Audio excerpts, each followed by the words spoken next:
early retirement where you quit your job and you do almost nothing, that is not the answer if you don't have hobbies.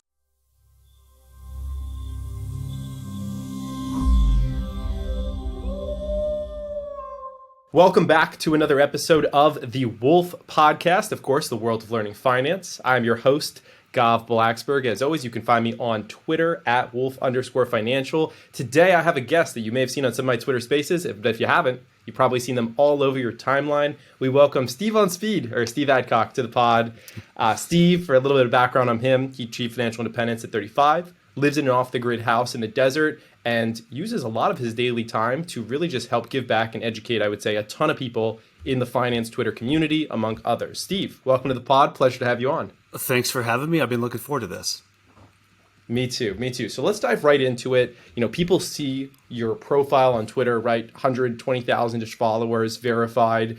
There's a little bit of info in your bio, but I'm sure people are always curious, what's the background? Who are you as a person? What's the professional background? You speak about it at times in threads, right? You talk about it a little bit as to some of the key decisions you made throughout your life, but it'd be super helpful to hear from the mouth itself, what that professional background looks like and how you got to this point. Sure. Yep. I mean, I started just like anybody else would start. I majored in information technology in school, and I got a job in 2004 as a defense contractor, and I just started going through the routine of building a career and just kind of figuring out how all of this worked. And that was going okay for a while. I ended up working a 14-year career in information technology in the defense sector, which means you get paid really, really well, but they also drain the life out of you really, really well. So I came to a crossroads, and this was, I don't know, maybe 2012, 2013. So here I am. I have a house in the suburbs. I have a Corvette convertible. I have a brand new Cadillac CTS. I have a Yamaha R1 sport bike. So I have all of these things, all of these toys that I thought made me happy because I was a quote unquote professional. But I had this crossroads that I was at. Just one Saturday morning, I reached up to open up the garage door because I was going somewhere. But something, I don't know what it was at that time, stopped me. I just stood there in the dark in my garage where the garage door closed, looking at all the cars and the motorcycle, and it's like, I'm still not happy. Something has to change here. What the heck am I doing wrong? I thought these things were just kind of what you do as a high income professional because you work hard, you make money, you buy things. It's very natural, but something was still missing. And I think that was, and I was like 7 years, I guess, into my career at that point. And that was the first time where I really started to ask myself, maybe what it is that I'm doing is not right. I don't know what I was going to do. I didn't have any idea about financial independence or early retirement at that time. All I knew was that I was not happy with what I was doing. And I could not foresee another 30, 40, 50 years working in this career, just making lots of money, spending lots of money, but then just kind of wondering what the heck I'm doing with all this. What are my goals? What's my future going to look like? I don't want to say it was a midlife crisis because I was not midlife at the time, but maybe it was like an early career crisis. High income, low satisfaction.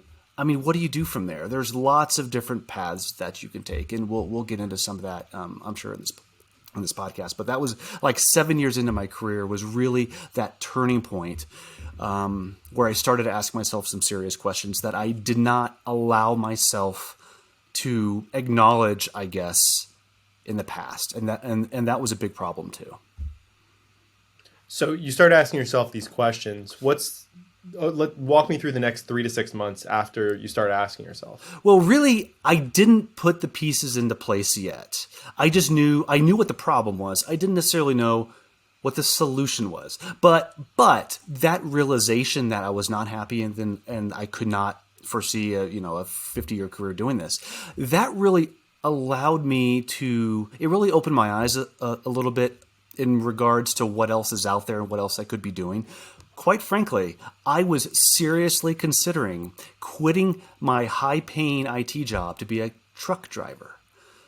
I don't know what it is about the truck driver scene. Maybe it's like you don't take your work home with you. You make your deliveries and then you're done. And I was really, really considering becoming a truck driver because I was that unhappy with what I was doing. But the rubber met the road when I started to research the idea of financial independence online. And like a lot of people, I stumbled on somebody called Mr. Money Mustache. He lives in Longmont, Colorado, very, very popular financial independence early retirement blog. And he also, I don't know if he got a degree in IT, but he did the same kind of work that I did. So he and I really connected. I mean, I didn't know the guy, he didn't know me, but just reading his story, there was a lot of similarities from, the type of life that he was leading, the cost of living, what he was doing. He was married. He had a child. I did not, and I still don't. But that was really like the first eye-opening experience. Like, this guy can do it, and this is how he's doing it. Let me try to do the exact same thing. And so I started a little bit to invest more, save more, but quite frankly, I didn't do a lot of that until I met my future wife. And that is when everything started to come together really, really quickly. So my wife is a rocket scientist, a literal rocket scientist. I married up, like completely married up. But anyway, she came to this relationship with a pretty high salary. I came at this relationship with a pretty high salary. So combined, we were pulling down like 200 G's, maybe 220 by the end of our careers combined. And remember, this was back in 2012. So that's really good money. So we had a decision to make. We could either live like rock stars. We could go out to, expensive dinners, maybe buy a vacation home, take expensive vacations, things like that. Or we can save the vast majority of what we made because we did have high salaries and that adds up quick. And then quit what we're doing and do what we actually want to do for the rest of our lives. And at that point, it was traveling the country in an Airstream, which we did for 3 years. We sold both of our houses and just lived in a 200 square foot Airstream for 3 years. That's all we had. Now we have the off-grid house in the suburbs, but really marrying my wife was the real starting point, I guess, in terms of what we're going to do with our future and upping our savings and really putting all these pieces into place. I love the Airstream idea. I'm just waiting for Elon to build a self-driving RV. You know what's going to happen. On the same path as you. Yeah, you know what's going to happen. If anybody would do it, it's going to be Elon. Yeah, once they do that, I'm going to move in that direction. Okay, you've already touched on a couple of topics that I wanted to hit on, Sure. But it sounds like you were put into a good spot where you at least had the income coming in, but that's not enough, right? You actually have to do the right things with it. And you started reading this blog. Well, beyond the major lifestyle change where you didn't decide to make these massive expenses, I know you're also a big fan of index funds and taking that route towards wealth. Can you walk me through how you invested your money over the last decade? Yeah, I am not a day trader. I don't even invest in individual stocks. I'm not, quite frankly, I don't want that pressure. I don't want to research. I'm not a big finance guy, quite frankly. I know you are. You live and breathe this stuff. I don't. I'm like the complete opposite. I want nothing to do with yields and price to earnings. I don't care. All I want to do is get rich. All I want to do is make money, build wealth, and live the life that I want to live. And stocks, quite frankly, were the answer for me in the form of index funds and ETFs. They are by far the easiest way for most people to invest. One of the most common questions I get from people is where do I start investing? I don't know who to invest in or what to invest in. Quite frankly, I always recommend index funds as at least a starting point because index funds follow an index like the S&P 500, for example. So when that does well, you do well. That also means when that doesn't do well, like now, your stock values might go down. But quite frankly, that's a very natural, very healthy element of a stock market. So instead of investing in individual companies and especially day trading, I read a statistic recently that said like 95% of day traders lose money in the end. 95% of day traders. That's an incredible statistic. So I would definitely stay away from that. I was very big into my company's 401k and Roth IRA, index funds all the way. I didn't spend hours researching companies. I did not spend hours researching all of my investment options. I took what was available to me, invested as much as I can, and it definitely worked out. Outside of index funds, I think you talk about a lot of life investments, right? It's a big part that kind of comes across your page is uncomfortable truths and life investments. And I feel like those kind of meet in the middle. I know the biggest one you harp on is marrying the right person the first time around. I'd love to hear maybe a couple minutes on that. And then what other life investments do you think got you to this point? Yeah, I mean, marrying the right person is, everybody thinks that they're marrying the right person, otherwise they would get married. I mean, mistakes happen. It's not like if you get divorced, you did everything in life wrong. That's certainly not what I'm saying. But when you marry somebody who is actively engaged in exactly what you are, so you really mesh well, you both want the same kinds of goals, that kind of thing. That's really what I'm talking about. Whereas, I mean, if you marry someone who's completely opposite of you, whether maybe they want to spend more money, maybe they want to take expensive vacations, or whatever that looks like, there's a point where you really have to ask yourself, is this relationship going to help us get to the point where I think we want to be, or is it not? Am I always going to be fighting with my spouse? Is there always going to be that conflict? So I really took a lot of time, and I'm sure my wife did as well, quite frankly, to really go through these questions and ask, is this the person that's going to support me, or is this the person that's going to kind of just do their own thing and not really worry about my goals and my plans? And of course, this is a two-way street. You have to worry about theirs just like they think about yours. But for me, marrying my wife was by far the best decision that I have ever made. Without her, I probably would not. In fact, I know I would not be in this position right now. I'd probably still be working. So us together working towards the same goal, that was so incredibly important. Now, how to get there? Let me talk about that for a minute. You don't necessarily know right off the bat that this person is the one he's gonna support my goals. But how you do that is by talking about your future all the time.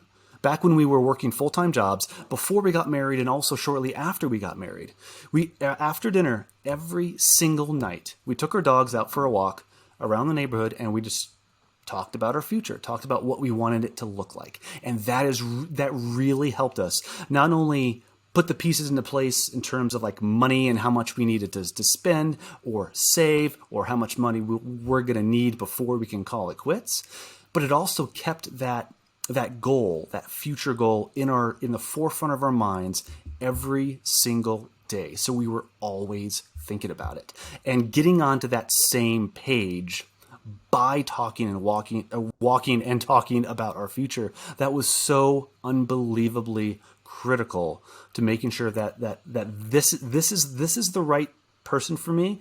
I'm the right person for her, and this is going to work out. Really good feeling that this is going to work out, and it certainly did. So communication is absolutely key in all of this. Do you think there's value to being in business together with one's partner, or some way complementing each other's roles in their jobs? that's a touchy one. I mean, yes, it absolutely could work, but there's also like the separation where the one person does one thing and the other does the other thing, and you come together at night and you talk about what happened. I mean, that kind of thing. I would think there's a lot of value there.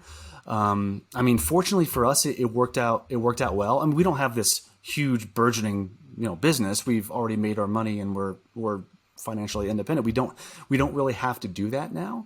But I think that if you can find similar ways to start making a little maybe extra money on the side through a side hustle where you can both work together in your own time, nights and weekends, to build something together, if you could actually do that and make that work, that's an amazing way to build wealth, because you will both be equally motivated and will support each other as you go through that process. So yeah, when you can make it work, that is an unbelievable way to make money, but it's not going to work for everybody. Yeah, one example that came to mind, I was chatting with Clint the other day, and he mentioned how, what he's working with his wife is she's transitioning out of, I guess, maybe finishing her full-time job, what that's been for the past future or past. And now she's going to actually assist in building up a TikTok and Instagram page around his brand that he's created on Twitter by taking that content and repurposing it, and basically really being, I think, a huge part of that business and finding her strengths in other areas, maybe where he's not great with video content, right? Or whatever, maybe he is or not. But I think that was like an interesting piece where, especially with the world of content creation, maybe more people could be on a partner system like that. That works for a lot of people. And one of the benefits of financial independence, quite frankly, is you can explore these other things, whether they make money or not, because you're already there. You don't have to make money. But if you're interested in something, just go do it. If you make money, great. If you don't, that's fine too. Just recently, my wife started to get interested in real estate, and she just got a real estate license like last week.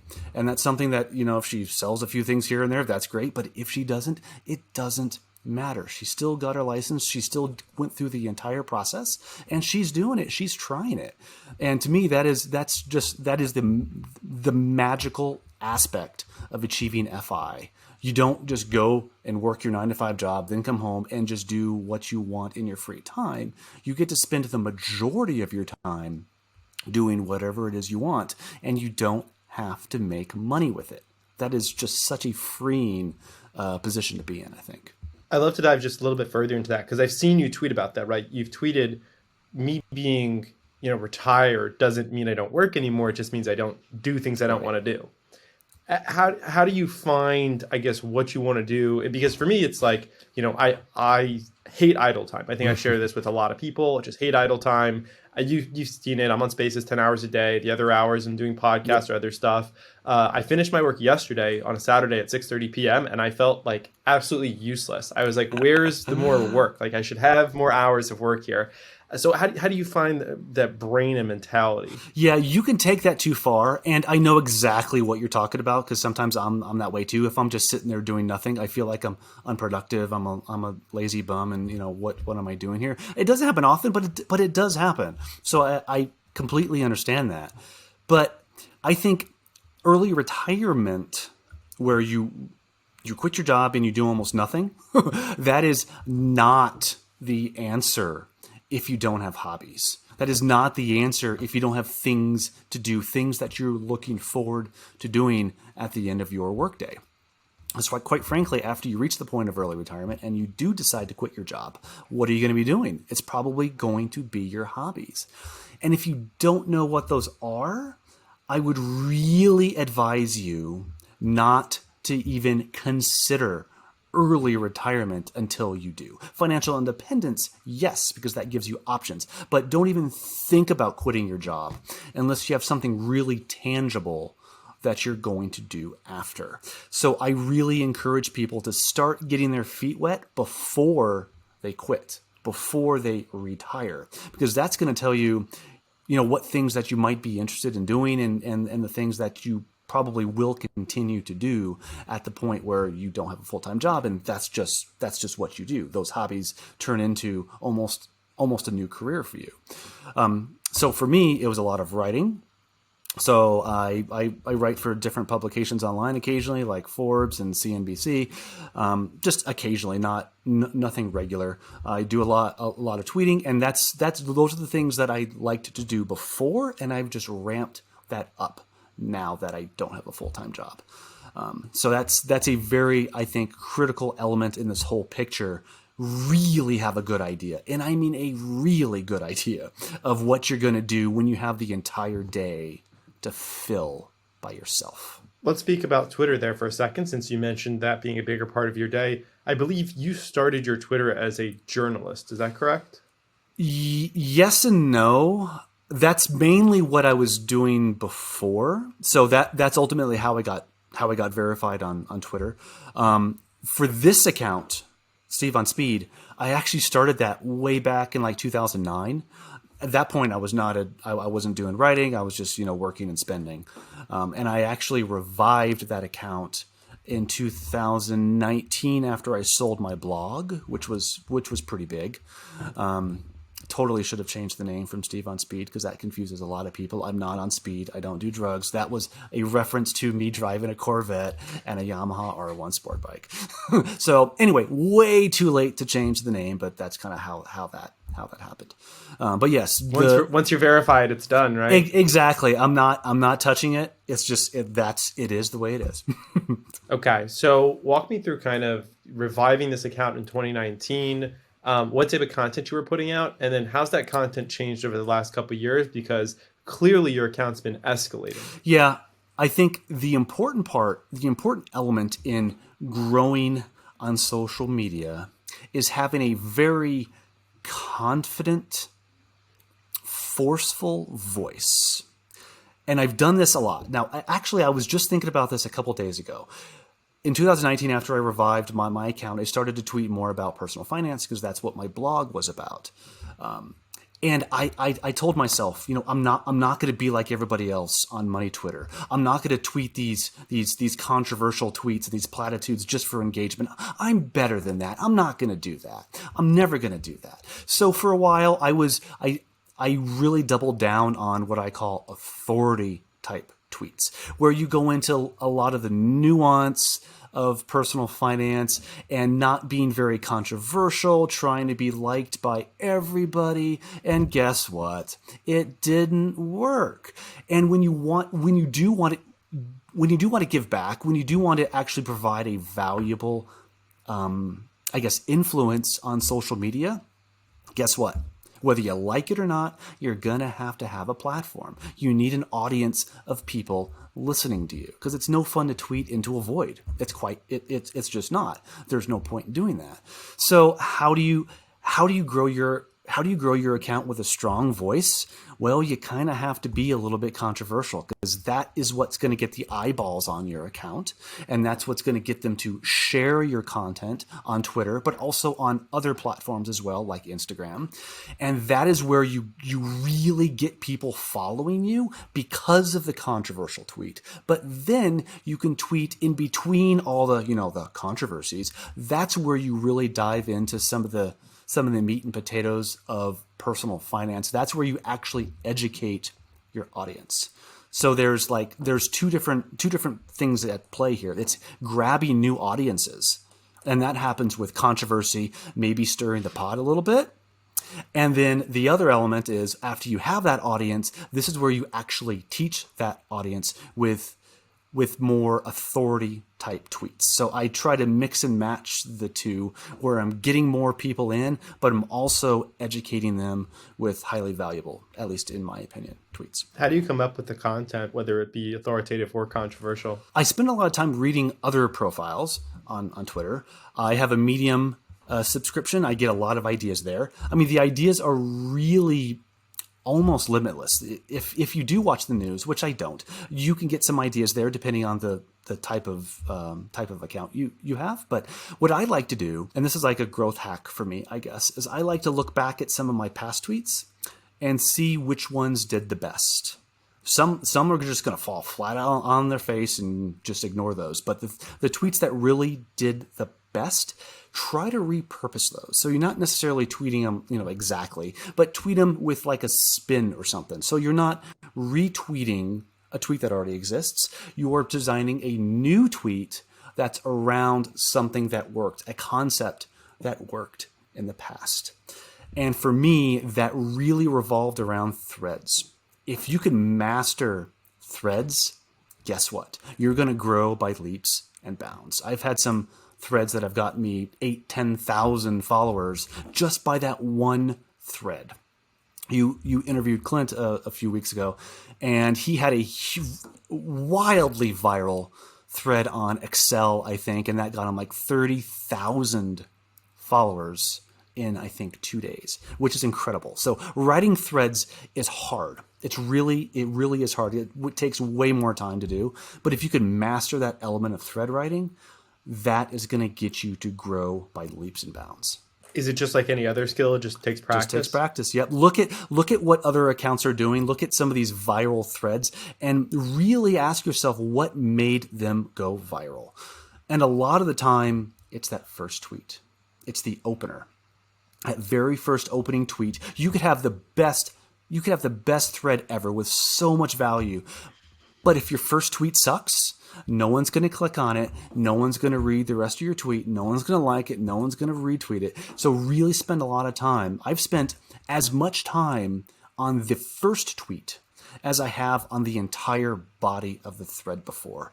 I go back and write and then rewrite and then rewrite until I get that first thread correct. And if you can do that consistently, the sky is the limit. But that absolutely, like you said, that absolutely takes practice. Figuring out what the best opening tweet is and really just kind of discovering what works for you. Because your followers are going to be different than somebody else's followers. So even if you copy somebody else, which I never recommend doing, but even if you do, that does not mean that your thread is going to be as successful as theirs. Because there's so much nuance and so many differences between your followers and their followers. Are there pieces that you stay away from in that first opening one? Like when people say like it's time for a thread with the thread emoji, I just don't see it working. No emojis, no emojis, no emojis. No emojis. I think I said that 4 times. No emojis. That's 5.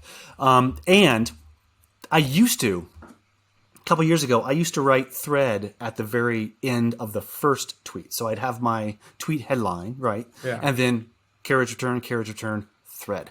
But I've even stopped doing that because I think it started to, people did that all the time. And people on the timeline would just naturally start to scroll past those because, oh, need another thread and I'm done. And I think it was just too saturated. So now I never write thread in my first tweet. I make it clear that this is a thread, like the following 5 ways or 13 different habits or whatever. It's clear that it's a thread without actually writing the word thread. Got it. I also know that you write a newsletter. How often does that go out? Tuesdays and Thursdays of every week. And that's a little bit more, it's not necessarily the longest form writing, but it's a little bit longer than your tweets. Yep. So there's a lot of writing going on. Is that also coming from similar inspirations from Medium, from other pieces like that? Sure. Yep, absolutely. I take a lot of the tweets that did the best and I expand on them in my email list. So a lot of people, if they have dreams of monetizing their Twitter account or really any social media account, posting sales links like directly on the timeline as tweets, those don't tend to do very well. So a lot of people, me included, use social media as like a funnel to get people over to their newsletter, over to their email newsletter. And that is where a lot of people sell either their products or they affiliate market for other people's products. I recently released a course called FI Accelerator. I posted a link on Twitter about it with like a 30% off link, and I think I got 6 people buying off the timeline, and I have 120,000 followers. But in email, I got almost 100 over like 2 days.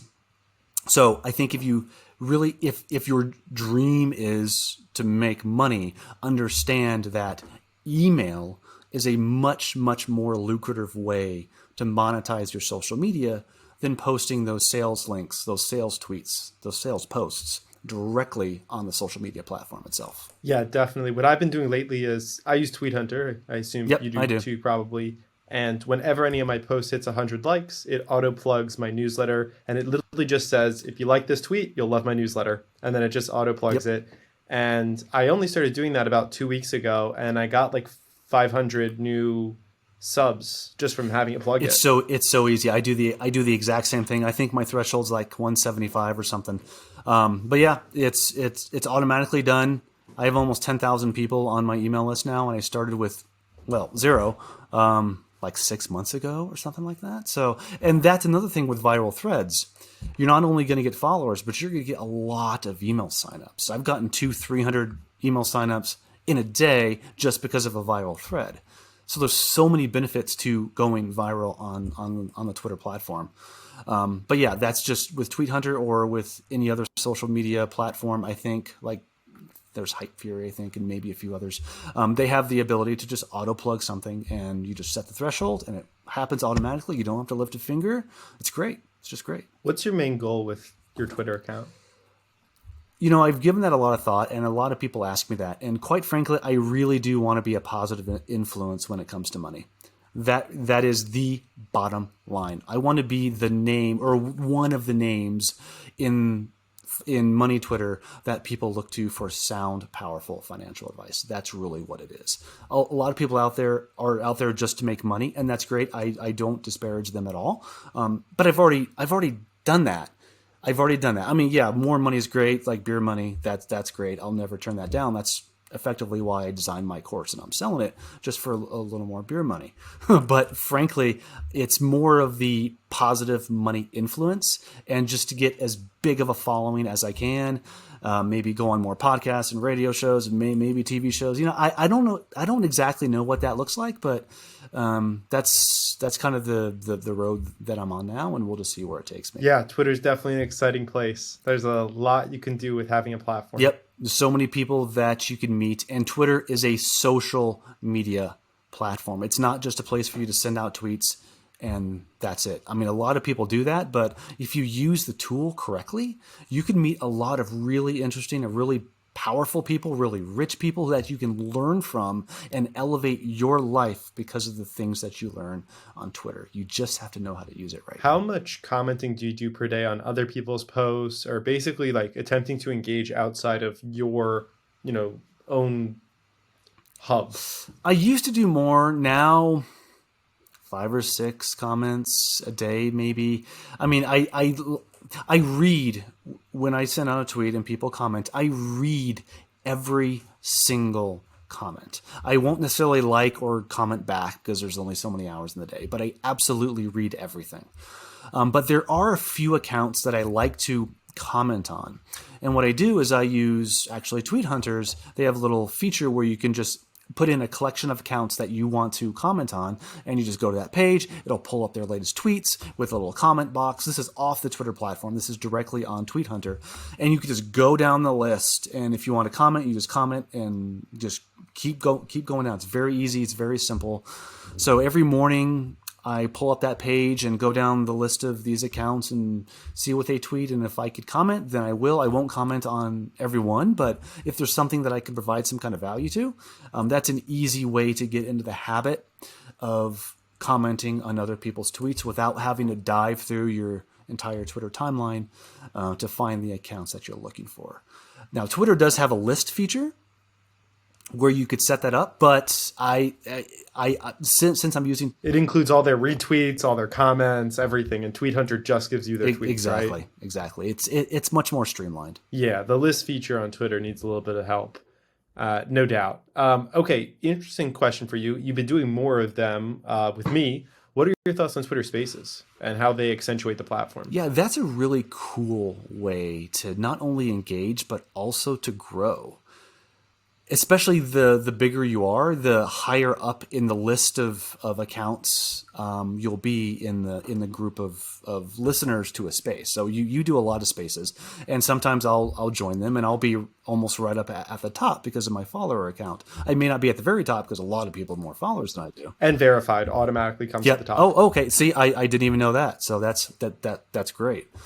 That's all the more reason, if you are verified, to at least join, even if you're not actively participating, like you just listen in here and there. I think there's still a lot of value in joining spaces. And if somebody asks you to be on a space, like I know you do a lot, whenever you can, always say yes, because that's a great way for you to get out in front of an audience that you just didn't have before. And if you come across well, you come across knowledgeable, guess what? You're going to get a lot of followers just by doing spaces. So I think that's a great way to grow. And you're at almost 100,000, I think, now. So, you host a lot. So hosting spaces, that's a whole nother topic. But that is also a great way to grow because you're establishing yourself as an authority around a topic. Yeah, definitely. A lot of really cool things have come with doing spaces, which I did not see coming. And there's also a great economy there. Yep. as well that most people don't even notice. There's so much buying and selling that goes on through Spaces, especially with the world of crypto and NFTs and everything that goes Sure. on there. I mean, there's been probably like $1 billion of product sold through Twitter Wow. Spaces. That's incredible. Yeah. Yeah. And Twitter gets 0% cut. Woot! So Perfect. yeah, I actually had a feedback session with them where I basically told them, I was like, so much so many sales happen on your platform and you make none of it. Why aren't you giving people Right. tools and taking a cut in exchange? And it's just not on the radar right now. Wow. I think there's super follows or something, and they might take a cut of that. There are But super yeah. follows. They do take a cut of that. That is one area where they Okay. do. Yeah. Yeah, and I haven't seen anybody get more than a few hundred super followers though. So we'll have to see. Even the most beloved people. Yeah, I haven't tried that. I don't have any interest in it, but I don't know. I mean, if they improve it in the future, Yeah, maybe. my super follow is something that I offer. I don't really offer anything extra with it. It's just here's $4.99 a month to me, and in exchange, I'm nice to the person. I answer In DMs. exchange, I I'm nice to answer, the person. their thoughts, questions. It's a good way to like get on someone's good side, is the way I'd put it. Yeah, yeah. Yeah. Yeah, Essentially they're paying for your attention, and for for some sure. people, that's absolutely For valuable. sure. And I only have Absolutely, 19 super no followers. So question anyone about that's it. out there listening, if you sub, you will have my attention. We're If you doing sub, you'll strong. have my attention. Outside of Tweet Hunter, are there any other tools that you use on a regular basis to help with growth? Nope. Well, I do. I wrote my own tool. It's called Bumfuzzle. BUMFUZZLE.app, and that's a tool that you can use to track your followers over time. So every single day, actually 3 times a day, the system automatically goes out, tracks your follower account, records it, and over time you get a nice little graph with exactly how your growth is going. And you can look back, like certain times you'll grow more, certain times you won't. And I think the beauty of using a tool like this is you can really determine what tweets you sent to generate all of those new followers.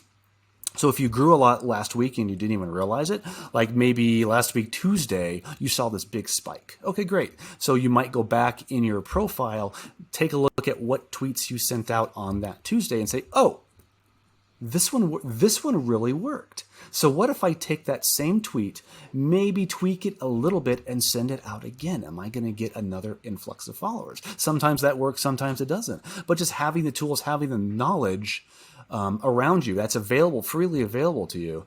I mean, that is a great way to determine what you're doing right and what you're doing wrong and what you can do again. So other than Bumfuzzle and Tweet Hunter, I don't really use any other Twitter tool. Got it. And is Bumfuzzle something people can publicly use? Yep. It's completely free, completely public. All you got to do is go to the website, type in your account, and if I am tracking you, I'm gonna bring you straight to your account. If I'm not, then I'm gonna take that first snapshot and then redirect you to your profile page. You'll only have 1 day's followers because I haven't been tracking you. So it begins your tracking begins at that point. But I think I am tracking you, Wolf, and Nice. I have almost 200, I think, people there now. So it's growing slowly but surely. Okay, my last question, something to leave people with here. I want to kind of have a list of 5 items that people can use to help them build wealth and audience and all those other good things. I would say if I had to take 3 takeaways from you so far, the first would be marry correct, buy index funds, kind of keep it stupid simple, build an audience. What would number 4 and 5 be? I would say number 4 would be, don't be afraid to put yourself out there. It really does come down to that. And I was very afraid in the past too. But like, am I going to get hate? What's going to happen here? Are people going to think I'm stupid? Quite frankly, I'm not worried about that anymore. It takes some practice. Like taking that first step is tough. But if you want to grow, you really do have to put yourself out there. You have to give your opinion in a strong and confident way. Otherwise, nobody is going to follow you because they're not going to value your opinion because it doesn't seem like you value your own opinion. Yeah. So if you're confident enough to put yourself out there, that's often the very first step to actually building that huge audience.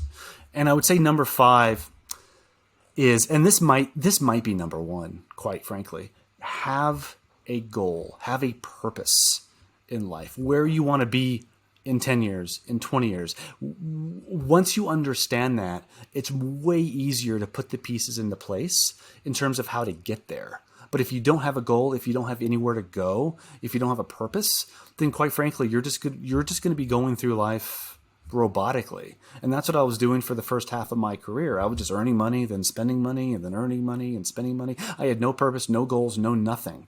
But once I did come up with that goal of financial independence and early retirement, everything got easier because I understood why I was saving. I understood why I was doing all of these things because there was a light at the end of the tunnel, and that was what I was striving for. So number 5, which might actually be number 1, is you have to understand what your goals are and keep them very keep them to like maybe 1 or 2. You don't want 10 goals. That's stupid. Really focus in on like where you want to be, high level, but also important enough where you're not distracted by all the other goals. You're focused on 1, maybe 2, and that's going to get you where you want to be way, way quicker. Super interesting points. I actually recently heard quotes that I think relate really well to both. To the 4th point that you said there of, not really paying attention too much to what other people think. There's a great Steve Harvey quote. You may have seen it. He says, "What other people think about you is none of your business." I love that quote. Really good Steve Harvey one. And then actually to that 5th point that you made about having a goal and purpose, I was actually having dinner about 2-3 weeks ago with my mom and some of my siblings. And my little brother was talking about this guy that he had met. And he was, I think he had met this guy as an inspirational speaker. And the guy was telling him, basically all the things that had happened to him. This guy had been through a lot. He had, I think, lost kids. He had had a number of things happen to him. And then at the end of the story that my brother was saying, he kind of surprised us and he said, "And this guy is just like the happiest dude that I've ever met." And we were like, "That's not where we thought you were going with this. We thought there was going to be something else." And he goes, "No, like he is so happy. He's always in the community. He's always giving back to others. He's always doing all these different pieces." And my mom just very nonchalantly was like, "That's the secret to life. Live life with purpose." And she was like, "It does not matter what's happened to you. If you know still what you want to do and accomplish and have goals and purpose, you are going to be happy." That's right. That's right. And very, very few people, I found very few people, and this is sad, actually have real goals. Like your goal isn't, I want this BMW 7 Series. I mean, that's not a real goal. A real goal is I want to retire and travel, or I want to live in this country, or I want to make $5 million building this company. Those are the kinds of goals that I'm talking about. Not the things that you want to buy, but the places that you want to be and the things that you want to do in the future. Those are the important goals for sure. Love it, Steve. Last thing I just want to ask is, do you have any call to actions? If people, listen to this, where would you like them to go? Well, I spend the vast majority of my time on Twitter. So Steve on Speed is where I am there. I am trying to build my Instagram. It's at Millionaire Habits without the I and without the A in habits. So I just took out those 2 vowels. And I have a website at steveadcock.us, which I post an occasional blog post there. But I'm most active on Twitter. Perfect. Well, anybody else, if you're going to Twitter, making your way there, go ahead and drop me a DM as well. If you listen to the end of this episode, let me know anything you liked, any questions you have. I will accept the DM. I'll respond to you. You'll have a direct line of communication to me. It'll all be good. So if you made it to the end, go ahead and do that. And then also just shoot Steve a message. Anything you learned, I marked down some really good points from this. There were some great takeaways that I had, and I'm excited to be able to cut those up, share them with the world. Coming soon, our pod with Steve Adcock. Steve, thank you so much for coming on today. Looking forward to our next chat.